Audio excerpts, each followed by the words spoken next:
ও একজন নারীকে হেনস্থা করছে। মালতী খালা কে? একজন শ্রদ্ধেয় মহিলা যাকে আমরা সম্মান করি, তার সম্মান নিয়ে ছিনিমিনি খেলছে। এটা তো হতে পারে না স্যার। আজকে বিল্লু করছে, কালকে আরেকজন করবে। এটা যদি বন্ধ না করা হয় স্যার, পুরো হোস্টেলটা বিশৃঙ্খলার সৃষ্টি তৈরি হয়ে যাবে স্যার। আজকেই হবে, কালকে সেই হবে, এটা তো আমরা মাইনে নিতে পারবো না।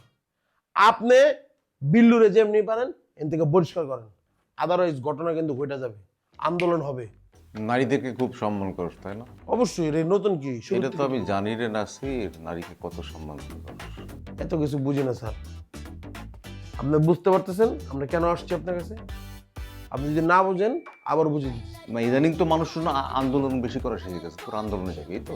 48 ঘন্টা সময় দিলাম স্যার আপনি।